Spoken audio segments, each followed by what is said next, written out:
Today we're going to look at a common feature on trails, be they cross country, even on the odd downhill, any natural trail, and even a lot of manufactured trails and surface trails are going to feature, which is the up and over.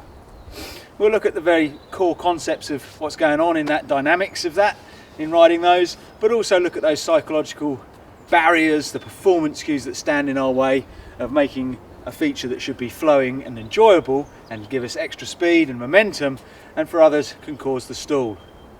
Some might get to the top and stall, some might not make it at all, and some might get over the top and fall. We're going to make sure that we don't suffer from any of those, carrying the right level of commitment with the right skills in our pocket to smooth out the trail, and even those up and overs won't prove a barrier to our flow and rhythm down a trail. There's a couple of core reasons why up and overs can cause people a little bit of a problem. Firstly is that they could be seen as an overlapping section, an upslope and a downslope, maybe with a small flat spot in the middle, and that transition between exit from the upslope and entry to the downslope is very short and very small, and we've got a lot to do perhaps mentally and physically to prepare ourselves for that changing gradient, from the bike leaning back and us trying to maybe getting pushed back on the bike, to the bike leaning forward and us maybe getting over rotated.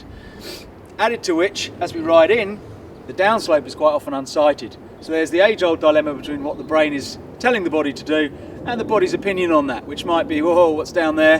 Tell me what's going on. Not quite sure about committing to that section, which can lead to a stilted ride or not making it over up and over at all. As with any overlapping section, there's quite a lot more to do than a single segment of trail which can be seen as one section.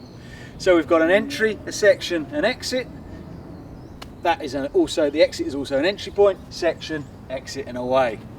The more we can think through, work through early in our brains and leave a list of instructions for our body to carry out, and the further ahead we can keep our brain than the bike, the more smoothly we're going to run.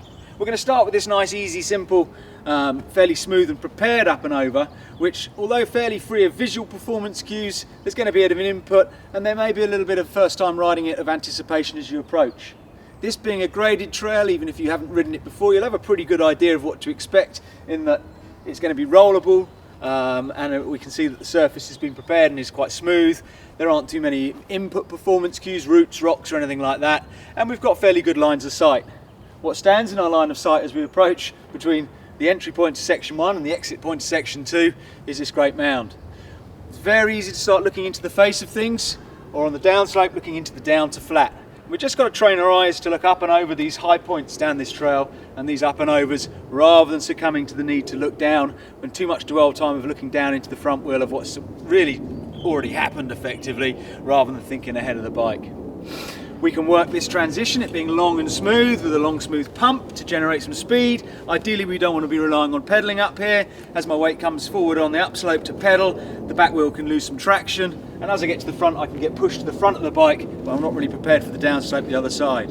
So if I can carry a little bit of speed from the section before, pump through here, get heavy on the way up, lighten up, roll those heels and wrists and drive down the other side, I'm going to make a bit of speed on the way up and a bit of speed on the way down and create some good old flow. So fairly free of performance cues, other than that one of anticipation and what lies over the brow, the unsighted. It's not blind, we are going to see it at some point, but we're going to see it quite late.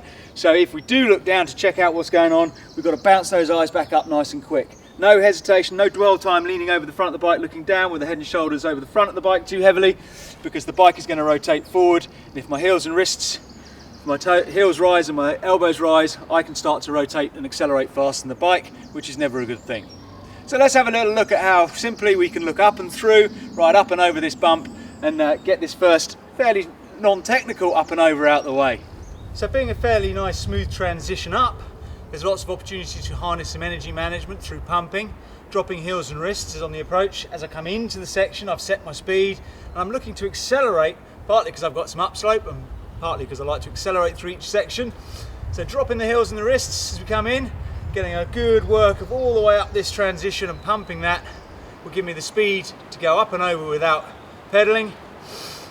What I've got to look out for though is the temptation of looking into this face as I approach, or looking to the peak and not trying to look through the section. If I look into the face too long, I get to the top, all of a sudden the downslope comes into view with a few visual performance cues, and there can be a little momentary lack of commitment where we might have a little brake dab, or we might drop our head for too long just before this downslope. Once I get to the top, obviously I've got to prepare for that downslope, although I should be mentally prepared for that downslope earlier on. Obviously the bike is going to pitch forward, and the key here is not pitching forward with the bike too heavily and loading the front wheel down into the low spot the other side, but dropping those heels and wrists and pumping the downslope for a little bit of momentum. Again, keeping the eyes up. We don't want to look down into that low flat spot at the bottom of the down to flat. We want to look up and across to the next section of trail, and again keep the information coming in early so that I stay off these and carry more speed and flow through the section. So having set my entry speed at the entry point to the section, I'm going to drop my heels and wrists and pump up through this section on the upslope, creating some speed.